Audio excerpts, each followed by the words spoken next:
నాతో నలుగురు రండి, నేను కలెక్టర్ గారి దగ్గర స్వయంగా తీసుకెళ్తాను. నేను కలెక్టర్ గారి దగ్గర నేనే స్వయంగా తీసుకెళ్తాను.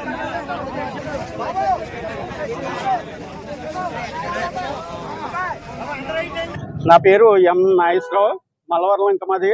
సుమారు 18 ఎకరాలు ఉడిశాను. సుమారుగా నాకు 10 లక్షల రూపాయలు రావాల్సి ఉంది.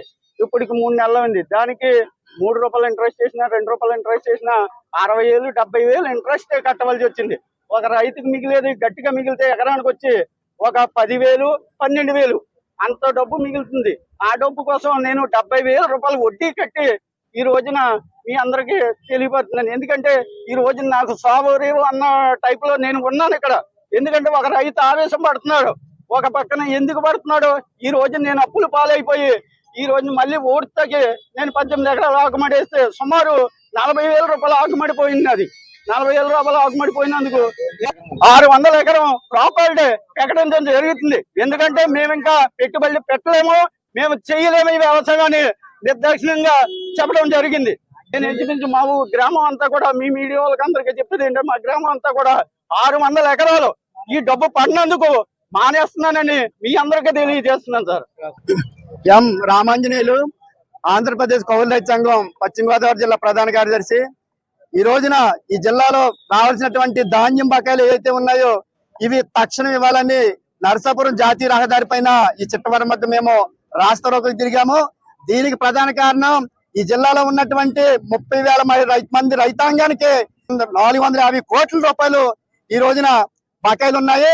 మరి దీనికి సంబంధించి 1 కాదు 2 కాదు 3 కాదు 4 నెలలు జరుగుతుంది. అనేక సందర్భాల్లో మా కష్టార్జితం మాకు ఇవ్వండి, ప్రభుత్వం ధాన్యం కొన్నది 3 నెలలు అయినా కానీ ఇంతవరకు డబ్బులు ఇవ్వలేదు.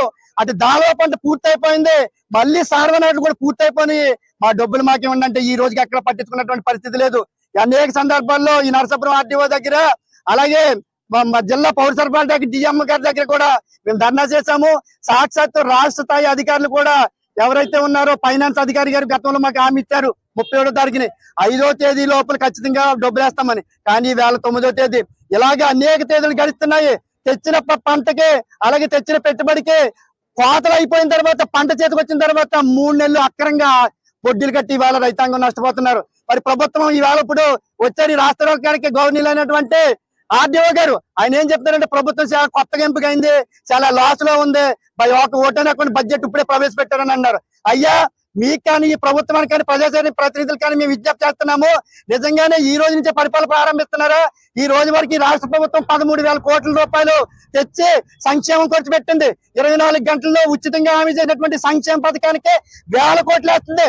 కానీ ఈ రైతాంగంలో డబ్బులు రైతాంగానికి ఎందుకు ఇవ్వట్లేదు? రైతుల పట్ల మీకు ఎందుకు ఇంత నిర్లక్ష్యమని ఈ ప్రభుత్వం నిలేస్తున్నాము. ఇప్పుడైనా సరే తక్షణమే ఖచ్చితంగా జిల్లా కలెక్టర్ గారు కానీ ఆ పర్యటన పౌర సరఫరాల శాఖ మినిస్టర్ గారు కానీ చర్యలు తీసుకుని ఈ జిల్లాకు రావాల్సినటువంటి డబ్బులు వెంటనే వేయాలి. ఎందుకంటే ఈ జిల్లాలో మొత్తం ఆంధ్ర రాష్ట్రంలో ఈ ఒక్క పశ్చిమ గోదావరి జిల్లాలోనే 1,400 కోట్ల ప్రొక్యూర్మెంట్ జరుగుతుంది. రాష్ట్రం అంతా 1,000 కోట్ల ప్రొక్యూర్మెంట్ జరుగుతుంది. మరి అటువంటి రైతాంగాన్ని వాళ్ళ నిర్లక్ష్యం చేస్తున్నారు. కాబట్టి ఇప్పుడు ఈ రోజైనా గౌరవనీయులైనటువంటి ఆర్డీఓ గారు ఇచ్చినటువంటి హామీ ఏదైతే ఉందో సోమవారానికి మాకు డబ్బులు ఎత్తామని అన్నారు, ఇది జరగకపోతే ఆర్డీఓ గారి ఆఫీస్ కి తాళం వేస్తామని ఈ మీడియా సాక్షిగా మేము ప్రకటిస్తున్నాము.